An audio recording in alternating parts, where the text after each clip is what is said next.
goodness me, Lara's looking a bit spiky. Hey guys, it's James from AppSpy here, and today we're playing Tomb Raider, the original, actual Tomb Raider from back in the day on the PS1. You know, that white console with the polygons.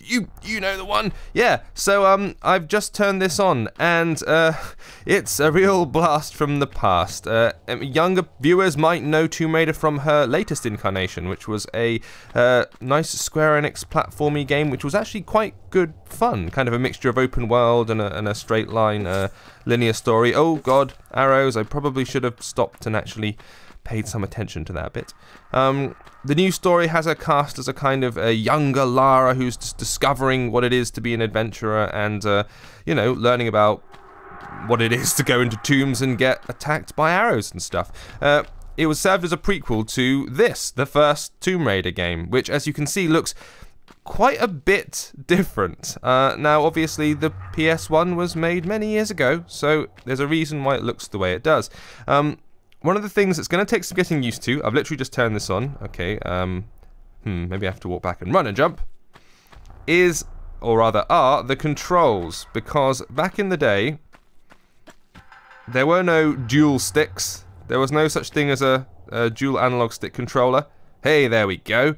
There were just D-pads and buttons, and as a result, she turns on the spot by me moving left and right on this little arrow thing you can see in the left-hand corner, and she just kind of turns and pivots, which looks a little bit awkward. I can sidestep using these arrows on the right-hand side. See, look, I can shuffle, strafe left and right. There we go. However, jumping, I have to be running in order to jump forward. And now, if I want to get up here, maybe this hand button. Yeah, there we go. I'll do the trick. So it's not the smooth acrobatic Lara you may know now. It's sort of the slightly clunkier. Oh, good grief. Well, she has got a gun. Okay. I'm going to try and roll and turn. There we go. And we'll bust out the gun. Alright, I'll have to press and hold it, maybe. No, I'm just getting munched by bats. This is rubbish. Try again. Turn and roll, Lara. And fire. I'm holding the fire button. Oh, there we go. Separate fire button. Die, bats, die! I'm just being munched in a cloud of blood. Okay. I lived, but only barely. And I'm going to assume, as this is an old PSX game and they haven't changed it, that my life doesn't regenerate in that infinite way that life does now in games. This is an old school game, and it was hard. And,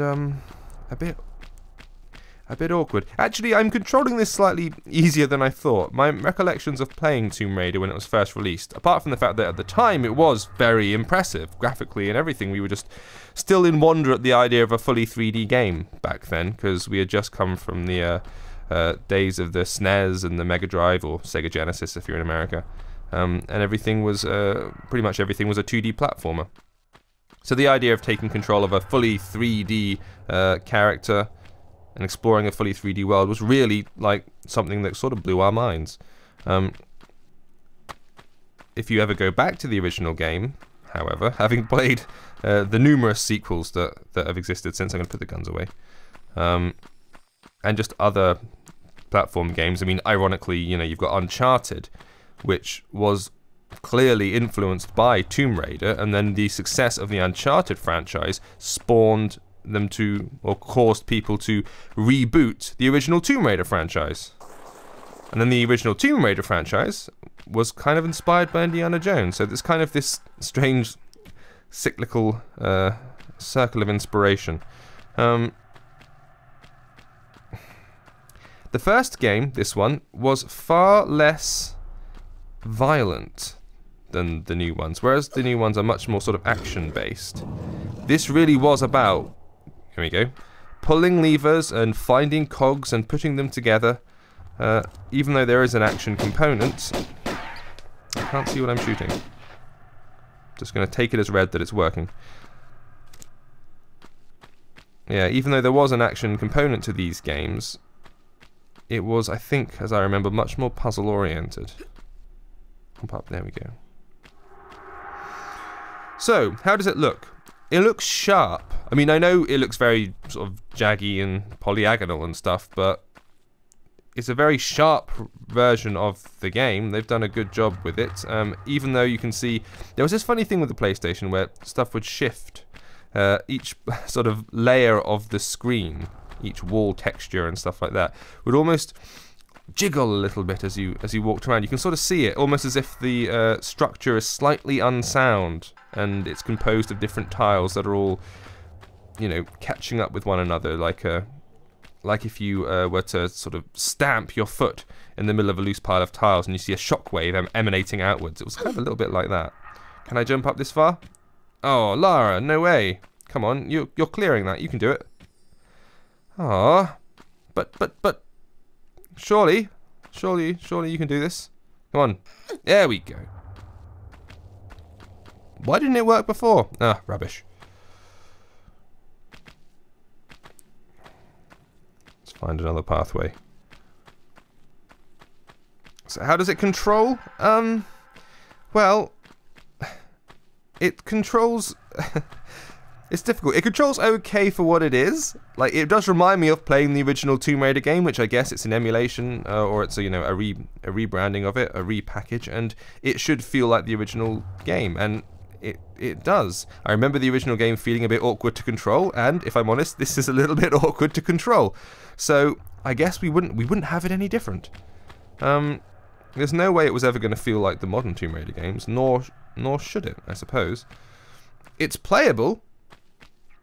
Oh, as he says that and steps off. Oh, okay. Oh, foxy thing. Several foxy things. Now, can I shoot and roll sideways and stuff? Oh, well, I just shot them dead. That's equally good. You spend a lot of time shooting animals in the first game. What little violence there is seems to be directed towards bears and tigers and anything kind of fluffy and endangered. She liked tombs and she liked artifacts and crypts, but not much of a zoologist, our Lara. Oh look, a thing. Is it a mysterious treasure thing? Can I do anything to it? Put the guns away. No, it's just a sort of 2D sprite. Is it one of those? Yes, look, it's one of those good old-fashioned Doom-style rotating 2D sprites that no matter which way you look at it, it's always facing forwards. You see?